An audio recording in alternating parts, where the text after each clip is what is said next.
17 octobre 1998, élection. Les partis politiques à la recherche de candidats vedettes. Pas besoin d'expérience, passe tout à face et on te fournit les menteries. C'est un autre commentaire virulent de Corrosive Man. Et en entrevue, le duo Léopold Lauzon et Michel Chartrand. Une personne âgée qui sacre contre le système et une plus jeune qui chiale après les capitalistes. Mais j'y pense. C'est comme taille, père et fille. Bonne fin du monde et bon mercredi, mesdames et messieurs. Tout d'abord, des nouvelles de moi. Oui, je pense qu'à ce stade-ci de la saison, l'heure est au bilan. Par exemple, hier, je suis rentré chez moi. Et là, j'ai regardé toutes les émissions d'information. Et s'il y a quelque chose que je comprends pas, c'est bien Maisonneuve à l'écoute. Mais surtout, ce qui m'intrigue le plus, c'est comment font les animateurs des émissions d'information pour ne pas se choquer devant toutes les mauvaises nouvelles et la bêtise humaine ambiante. Moi, en tout cas, pour tout vous dire, je ne suis pas capable. Tu me dis, je sais pas, tu me dis Kosovo, faut que je casse de quoi? Hypersensible, moi. Ah, fleur de peau, fragile. Heureusement, ça ne paraît pas en ondes, puisque grâce à la magie du montage, nous arrivons à vous épargner tous mes disgracieux excès d'agressivité. Par exemple, je vous explique comment ça se passe. D'abord, voici par exemple ce que vous voyez à la maison. Je prends quelques nouvelles au hasard, comme ça. Elles me viennent, les voici. Les avocats qui ont participé à la commission Poitras sur les méthodes d'enquête de la SQ ont réclamé jusqu'à présent 8 millions de dollars du ministère de la Justice. Le quotidien français Le Figaro affirme que M. Jean Chrétien a sauvé le Canada de la faillite en réduisant son déficit budgétaire. Et Céline Dion, René Simard, André-Philippe Gagnon et Jean-Pierre Ferland co-animeront le prochain gala de la disque. Maintenant, voici comment je parviens à camoufler toute mon agressivité et que grâce au montage, vous ne voyez pas à la maison. Envers du décor. Eh bien, les avocats qui ont participé à la commission Poitras sur les méthodes d'enquête de la SQ ont réclamé jusqu'à présent 8 millions de dollars du ministère de la Justice.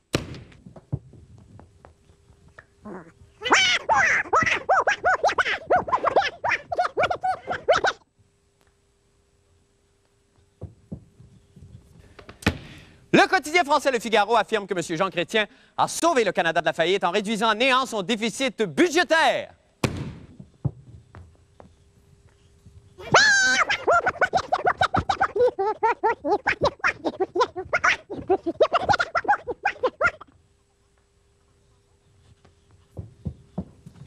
Céline Dion, René Simard, André-Philippe Gagnon et Jean-Pierre Ferland co-animeront le prochain gala de la disque.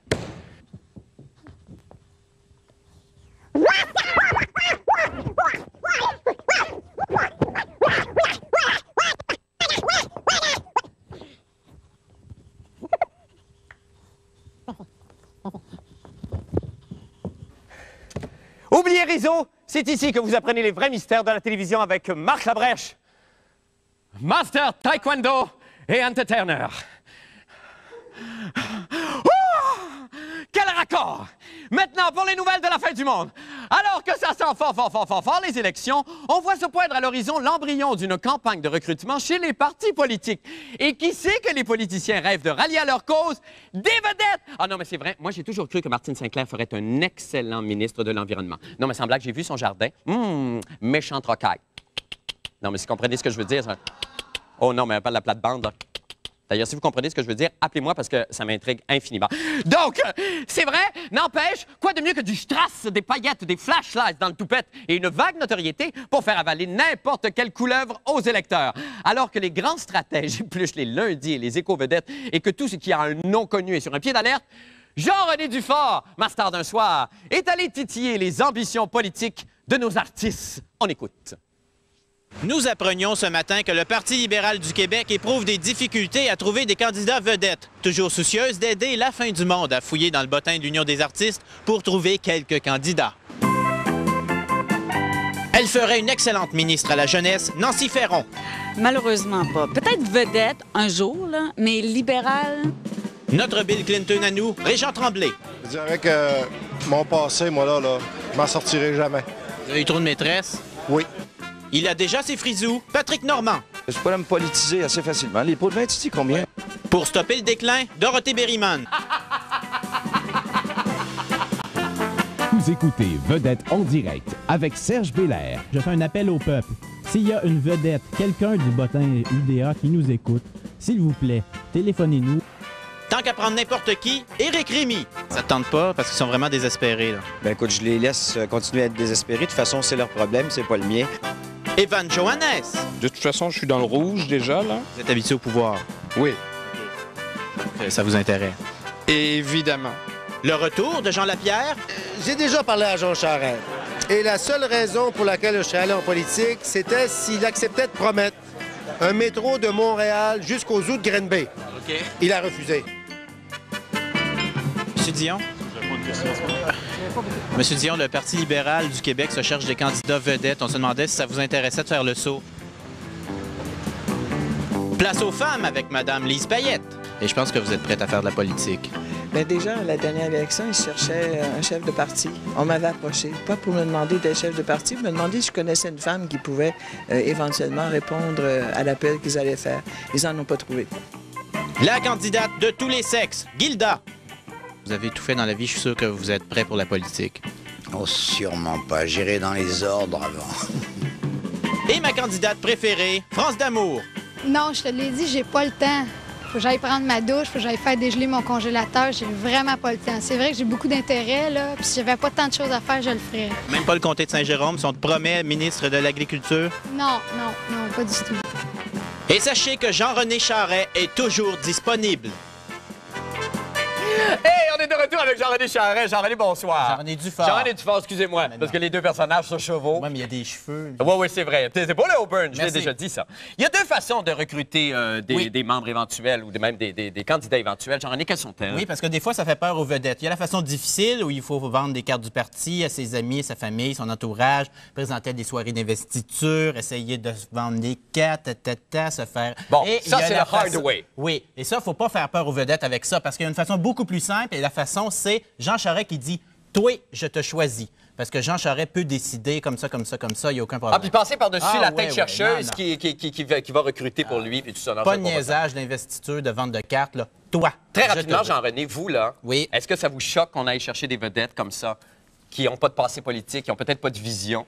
Bien, on a compris peut-être enfin que la seule chose qui fait lire quelqu'un, c'est son image. Et qui est de mieux placé pour son image que quelqu'un de la TV, une vedette ou un bottin d'UDA? Tout à fait. Merci beaucoup, Jean-René Dufort. Merci. Et bonne chance à vous. Un retour possible, non? Ben, j'espère. Si mon téléphone est toujours... Branché. Merci beaucoup, Jean-René Dufort. Nous allons faire une petite pause et nous revenons avec d'autres nouvelles. Reste avec nous. Sûrement mon inébranlable soif d'objectivité et de justice, eh bien, pour moi, c'est plus qu'une ligne de conduite, vraiment. Non, c'est vrai, je suis très sincère quand je dis ça. Quand je dis ça, c'est un besoin impérieux. Parlant de besoins impérieux, j'en connais un qui s'est pas gêné hier pour nous exposer ses besoins. Est-ce qu'on a l'image? Il faudrait montrer ça, c'est extraordinaire. Avec ça, du papier de toilette. Eh bien, vous allez le voir à l'instant. Non, quand même. J'admets que Simon est un homme très, très occupé, mais quand même, Simon, si je peux me permettre, il y a des annonces pour faire ça. Donc, pour en revenir à mon credo de journaliste intègre, eh bien, j'ai toujours, depuis que je suis tout petit, en fait, cette envie irrépressible. Je suis pas capable. Je repasse à Simon encore quand je parle d'envie irrépressible. On peut toujours passer le vidéo, s'il vous plaît. Avec ça, du papier de toilette. Eh bien, vous allez le voir à l'instant. Mon Dieu, il y a du poignet virus, quelque chose. Du riz, Simon, du riz. Bref, c'est ce qui m'amène à vous parler du reportage numéro 2 de l'émission. Ah, ben, parlant de numéro 2, repassez le tape de Simon, s'il vous plaît. Avec ça, du papier de toilette. Eh bien, vous allez le voir à l'instant. C'est incroyable, hein? Bon, j'avoue que c'est une petite joie que je me fais là. Non, mais read my lips, Simon, Imodium. Bon, alors, tout ça pour dire que la police de la CUM fait face à une scabreuse affaire de brutalité envers ses photocopieurs. Croyez-le ou non. Assistons-nous à une copie 8,5 par 11 de l'affaire Barnabé? Eh bien, c'est ce qu'a tenté de savoir Patrick Masbourian. On écoute. Zéquip, une compagnie qui offre un service de location et d'entretien de photocopieurs, vient d'intenter une poursuite contre un de ses clients, la communauté urbaine de Montréal. Les raisons? La négligence et la brutalité des policiers du SPCUM à l'endroit des appareils loués. Tu dois en voir de toutes les couleurs. Est-ce que ce serait exagéré de parler de brutalité envers le photocopieur? Non, ce ne serait pas exagéré. Il y a de l'impatience parce qu'il manque de connaissances pour faire fonctionner le copieur, puis c'est là qu'ils vont brutaliser le copieur. Des exemples? Bien, des exemples. Une porte comme ça, c'est une porte quand même en plastique, c'est fragile. On l'ouvre, on la ferme doucement. La personne va pogner un air après la porte parce qu'elle ne ferme pas bien ou quoi que ce soit. Il va carrément la fermer dure. Il va taper dedans, elle va scratcher, elle va fendre.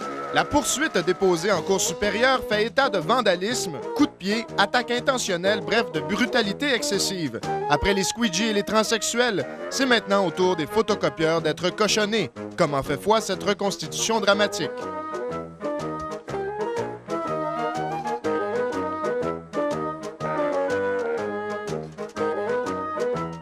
Ou bien non, il y en a qui ont des livres assez épais. Je prends exemple le bottin. Ils sont bien enmaudis, ils sont bien pressés, ils vont mettre le bottin. Puis ça, je veux dire, c'est quand même assez épais aussi. Fait que quand ils vont fermer, bang, c'est là qu'ils vont briser la vitre. C'est cette situation alarmante qui a amené Sharp, SP 8200, à fonder MOBP, Machin et Machine opposés à la brutalité policière.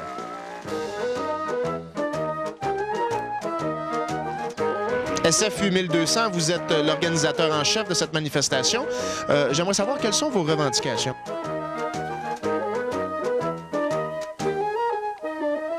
J'espère que la brutalité envers les photocopieurs, là, ce n'est qu'une rumeur et que ce sera quelque chose qui va être clarifié sous peu. Patrick Masbourian, devant le poste 33 à Montréal. Ils vont vous aimer. Ils vont vous aimer. Patrick Masbourian, bonsoir. Je suis vraiment désolé. Pourquoi? Non, ça va, ça va. Non, c'était une très belle dramatisation. Bon, c'est vrai que la photocopie... Moi, j'avais jamais vécu dans un bureau. Je sais pas si vous aviez vécu dans un bureau. Moi, avant de faire la fin du monde, j'avais jamais vécu dans un bureau. Chanceux? Ben oui, effectivement. Vous étiez toujours en nature, travailleur pigiste, tout nu poète, comme ça, dans la forêt? Ah, toujours dans le bout de Saint-Germain-de-Grande-Tame, nu dans le pré. Mais là, j'ai appris et j'ai vu de visu à quel point la photocopieuse était l'appareil le plus haï des gens qui travaillent dans un bureau. Définitivement. Ça, est-ce qu'il y a des études sociologiques? Il n'y a pas encore d'études sociologiques. On pourrait proposer ça à Léopold Lauzon s'il souhaite se recycler dans un autre domaine. Mais non, effectivement, mais il paraît que c'est avec également les imprimantes laser et les déchiqueteuses. Ça, je ne sais pas à quoi ça sert. La police est en mode contre ça. Voilà les trois instruments les plus détestés, effectivement. Mais ça, c'est comme n'importe quoi. Oui. Il faut lire le mode d'emploi. Exactement. Hein? Mais ça prend de la patience. Pas quand vous achetez quelque chose. Non, absolument pas. Moi, j'y vais au feeling, Ben oui. Merci beaucoup, Patrick. On va suivre le dossier. Merci infiniment. On va faire une petite pause. On revient avec d'autres nouvelles. Restez avec nous. Ça fait flac, que t'es flac, que t'es flac, que t'es flac, que t'es flac, que t'es flac. C'est Crevaison Tétro et sa chronique des sports. Christian, qu'on va rejoindre au Reine-Élisabeth, où a eu lieu la réunion des actionnaires au sujet des expos. Bonsoir, Christian. Bonsoir, Marc. Bonsoir, Marc. Bon, alors, Christian, qu'est-ce qui s'est passé? La réunion est terminée? Ben écoute, la réunion est terminée, puis les gens sont venus, les actionnaires des expos sont venus ensuite adresser la parole aux gens juste en arrière de moi. Ici, là, sont partis. Et ils étaient tous calmes et sereins. Bon, mais ce qu'ils ne savaient pas... Oui, Marc. Ça peut cacher bien des choses. Nous, on a enterré, vous avez enterré avec des amis dans le stationnement dans le centre-ville, on s'en souvient, on a enterré les expos. Est-ce qu'on a fait ça trop vite, d'après vous? C'est possible. Je vais t'en reparler un petit peu plus longuement. On s'est donné 150 jours de sursis, en fait. En gros, c'est ça. Mais ce que je veux dire surtout, c'est qu'ils sont apparus très calmes et très posés. Mais nous autres, on avait caché des caméras à l'intérieur du local. Et semble-t-il qu'à un moment donné, il y a un gars de la FTQ Construction qui s'est choqué pendant le meeting contre quelqu'un d'autre. On a des images, je pense. Oh, je sens que ça va être drôle, ça. Je pense qu'on a des images. Si l'équipe gagne. Et l'équipe. L'équipe. Le travail d'équipe. L'équipe soudée. Sans les autres. Le Dieu.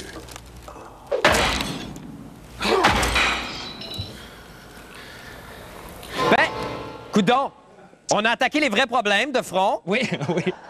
On semble avancer, en tout cas. Oui, ça avance. Bon. Écoute, en terminant, Marc, il me reste quelques secondes pour... Oui, petit coup d'œil maintenant au temps qu'il fera avec la météorologue amateur de la semaine, l'artiste de cirque Ginny Jacinto. Ginny, bonsoir. Bonsoir. Oh, mon Dieu, OK, on se place à la dernière minute. Ginny, d'abord, moi, je voulais savoir, vous avez déjà fait des numéros à plusieurs contorsionnistes, évidemment. Oui. Ça doit rapprocher, ça, contorsionner à plusieurs, Ginny? C'est très intéressant parce qu'on arrive à faire des pyramides une sur l'autre. Ah, c'est ça. Puis j'imagine au niveau en tournée, contorsionner à plusieurs, il doit se passer des... Hein? Wouh! Pardon? OK, Ginny, quel temps il va faire ce soir, cette nuit, demain? Demain, il fera... C'est un ciel nuageux. Oui. Hop, ça sonne. Voulez-vous que je... Ça sonne. C'est pour toi, tu penses? Non, c'est pas pour moi. C'est sûrement pas pour moi. Ça sera un ciel nuageux demain avec de la pluie intermittente. D'accord. On prévoit quand même un certain refroidissement, Ginny? Oui, bien la température, elle sera normale entre 10 et 15 degrés. D'accord. Et le soleil vient tout juste de se coucher. À 6h24. Ah, ben, on est bien contents. Merci beaucoup, Ginny. C'est tout le temps qu'on a. Bonsoir. On va parler un petit peu demain. OK. Restez pas toute la soirée de même, là, vous allez attraper des crampes. Ben non, ça va bien. OK, bye tout le monde. À demain pour une autre fin du monde. Bye.